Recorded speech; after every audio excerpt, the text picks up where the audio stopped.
ನಮಸ್ತೆ, welcome back. ಎಲ್ಲರೂ ಹೇಗಿದ್ದೀರಾ? ಚೆನ್ನಾಗಿದ್ದೀರಾ ಅಂತ ಭಾವಿಸ್ತೀನಿ. ಇವತ್ತು ಸೋಮವಾರ ಬಂತು ಅಂದ್ರೆ ಯಾಕಪ್ಪ ಬಂತು ಅಂತ ಅನ್ಸುತ್ತೆ. ಯಾಕಂದರೆ ಸ್ಯಾಟರ್ಡೆ ಸಂಡೇ ಆದರೆ ಹಸ್ಬೆಂಡ್ಗೆ ಆಫ್ ಕೂಡ ಇರುತ್ತೆ, ಮಗಳಿಗೆ ರಜಾ ಕೂಡ ಇರುತ್ತೆ. ಮಂಡೇ ಆದರೆ ಮಗಳು ಸ್ಕೂಲು ಕೂಡ ಹೋಗ್ತಾಳೆ, ಹಾಗೆ ಹಸ್ಬೆಂಡ್ಗೆ ಆಫೀಸ್ ಕೂಡ ಇರುತ್ತೆ. ಬೇಗ ಇದು ಎಲ್ಲ ಕೆಲಸಗಳನ್ನೂ ಮಾಡಬೇಕಾಗತ್ತೆ. ಇವತ್ತು ನಾನು ನಿಮ್ಮ ಜೊತೆ ಎಲ್ಲ ನನ್ನ ಮಗಳ ಸ್ಕೂಲ್ ರೂಟೀನ್ನ ಶೇರ್ ಮಾಡ್ತಿದ್ದೀನಿ. ಅವಳಿಗೆ ಸ್ಕೂಲ್ ಇರೋದು ಬಂದು 8:45ಗೆ. ನಾನು ಅವಳಿಗೆ 8:20ಗೆ ರೆಡಿ ಮಾಡೋಕ್ಕೆ ಸ್ಟಾರ್ಟ್ ಮಾಡ್ತೀನಿ.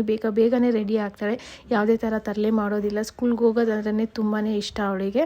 ಸ್ನ್ಯಾಕ್ಸ್ ಬಾಕ್ಸಿಗೆ ಬಾದಾಮಿ, ಡ್ರೈ ದ್ರಾಕ್ಷಿ ಮತ್ತು ಸ್ವೀಟ್ ಕಾರ್ನ್ನ ಹಾಕಿ ಕೊಟ್ಟಿದ್ದೆ. ಆ ವಿಷಯದಲ್ಲಿ ಮಾತ್ರ ಅವಳು ಕೇಳಿದ್ದೆ ಹಾಕಬೇಕು, ಇಲ್ಲಾಂದರೆ ಅವಳು ತಿನ್ಕೊಂಡು ಬರೋದಿಲ್ಲ.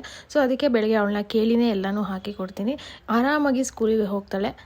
ಅವ್ರ ಸ್ಕೂಲಲ್ಲಿ 2 ಬ್ಯಾಚ್ ಆಪ್ಷನ್ಸ್ ಇದೆ. ನಾನು ಮಾರ್ನಿಂಗ್ ಬ್ಯಾಚ್ ಸೆಲೆಕ್ಟ್ ಮಾಡಿದ್ದೀನಿ, ಯಾಕಂದರೆ ಮುಂದೆ ಹೋಗ್ತಾ ಅದು ಪ್ರಾಕ್ಟೀಸ್ ಆಗುತ್ತೆ, ಲೇಸಿ ಆಗೋದಿಲ್ಲ ಅಂತ ಹೇಳಿ. ಅವಳನ್ನ ಡ್ರಾಪ್ ಮಾಡಿ ಮನೆಗೆ ಎಲ್ಲ ಕೆಲಸಗಳನ್ನ ಮುಗಿಸ್ಕೊಂಡು ಮತ್ತೆ ಹೋಗಿ ಅವಳನ್ನ ಪಿಕಪ್ ಮಾಡ್ತೀನಿ 11:45ಗೆ. ಇವತ್ತಿನ ವ್ಲಾಗ್ ಇಷ್ಟ ಆಗಿತ್ತು, ನಿಮಗೆ ಇಷ್ಟ ಇರೋ ದಯವಿಟ್ಟು ಲೈಕ್ ಮಾಡಿ, ಫಾಲೋ ಮಾಡೋದನ್ನು ಮರಿಬೇಡಿ.